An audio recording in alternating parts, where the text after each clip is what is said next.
Hello, my name is Ian and I'm part of the tutor training team here at Premier Global NASM. As well as being a tutor with Premier Global NASM, I'm also a personal trainer and I have clients who I train on a regular basis. Now, all my clients, as part of their consultation, what I'll do with them is an overhead squat assessment, which is a movement screen which will allow me to test my clients' dynamic flexibility, their core strength, their balance, and their neuromuscular efficiency, which sounds very grand, but it's that connection between the nervous system and the muscles. If we have a good connection between our nervous system and our muscles, then we are going to be moving effectively and efficiently. So the overhead squat assessment is a really important test that allows me to see very quickly how my clients are moving, and from what I see and how they're moving, I can very quickly design an effective program that gets them moving more effectively and more efficiently and will improve their joint mechanics. If I can improve their joint mechanics, then what that's going to reduce is the potential for injury and potential for pain.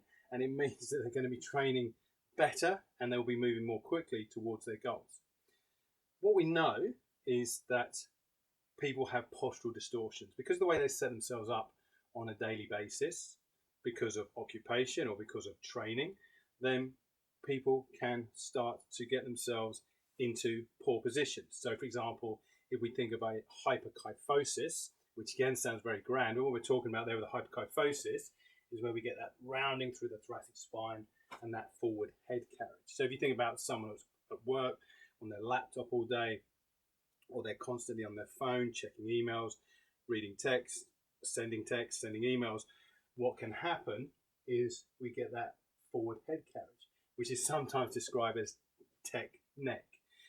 So what we see is people on a daily basis get themselves into certain positions, and if they are continually getting themselves into these positions over time, what we will see is we see shortening in muscles. Muscles become tight, and on the opposite side of the joint we see muscles becoming stretched and weakened. So if we take the example that I've just mentioned of hyperkyphosis, what we see there is tightening in the pectoralis major, tightening in the latissimus dorsi, and tightening in teres major. On the opposite side of the joint, what we see is weakening and muscles becoming stretched. So mid-traps and rhomboids become stretched and weakened. So using the overhead squat, what I'm able to do is to identify these restrictions, both in the upper body that we just mentioned there with something like hyperkyphosis, but I can also identify restrictions at the ankle, at the knee, at the hip, and the lower back as well. So with the overhead squat, what we would do is very straightforward setup. We're not going to give our clients too much coaching because we want to see how they naturally squat. So we don't give them too much coaching. Just ask your clients, set themselves up with their feet between hip width and shoulder width apart. Arms are taken up so they are next to the ears, level with the ears and straight. And then from that position, what we're simply going to ask them to do is squat down to the height of the chair. As I say, not too much instruction because what we're looking for is their natural squat. So we're going to squat down to the height of the chair 5 times. And what we're going to do is we're going to look at them from the front and we're going to look at them from the side. And we're going to be looking at certain points. We're going to be looking at what are called kinetic checkpoints. So those kinetic checkpoints are going to be the feet, the knees, the hip, the lumbar spine, the lumbo-pelvic hip complex, and the arms. Yeah, so we're looking at what's happening around the shoulder joint. All right. So as a client squats down, we can look at their feet, and if we see the feet turning out, that can identify that there's a restriction. So if someone does the overhead squat test and their feet are turning out, what that will indicate is that they have tightness in the outside of the calf, tightness in the outside of the hamstrings, weakness on the inside of the calf, and weakness on the inside of the hamstrings. So as a PT, what I'm able to then do is to come up with a strategy to correct that. What I'll be looking to do is stretch and foam roll those tight muscles on the outside of the hamstrings and outside of the calf, and then I'd strengthen those muscles on the inside of the hamstrings and on the inside of the calf. Moving up, if we were looking at the knees, and as someone squatted, their knees came inwards, Then what that would indicate is they have tightness in the adductors on the inside and weakness in the gluteus medius and maximus on the outside. So those tight adductors are pulling the knees in, and the gluteus medius and maximus on the outside are unable to stop it from happening. They're unable to control it. So again, from that, what can I do? Well, simple strategy. I'd stretch and foam roll the adductors, and I'd be looking to strengthen the gluteus maximus and gluteus medius.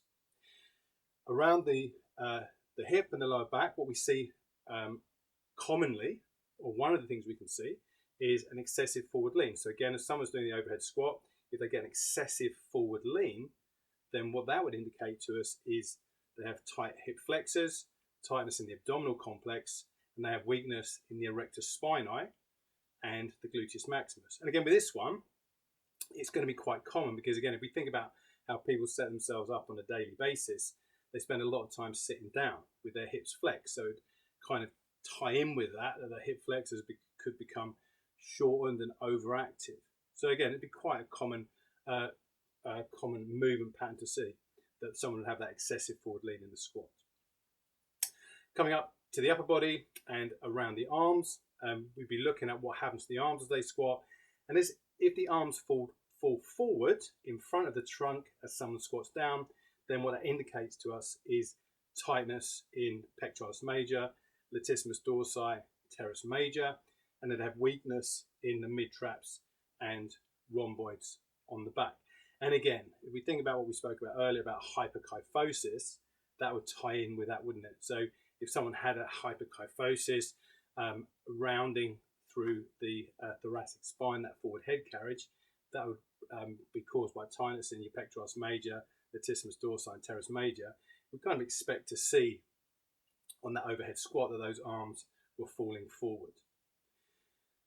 So guys, we can see from that overhead squat, from that very straightforward test, as a PT, we can get a lot of really good information. From how someone's moving that overhead squat, we can identify restrictions and come up with a really effective strategy that's going to get them moving more efficiently, more effectively. It's going to reduce pain and also reduce the chance of injury. And if we're doing that, we're going to move our clients more quickly towards their goals. So hopefully you can see from this short insight into the overhead squat what a really great test it is, what a really useful test it is for personal trainers to get their clients moving more efficiently, more effectively, and getting more from their training. Okay then guys, thanks for listening, and I will speak to you all again very soon. Bye.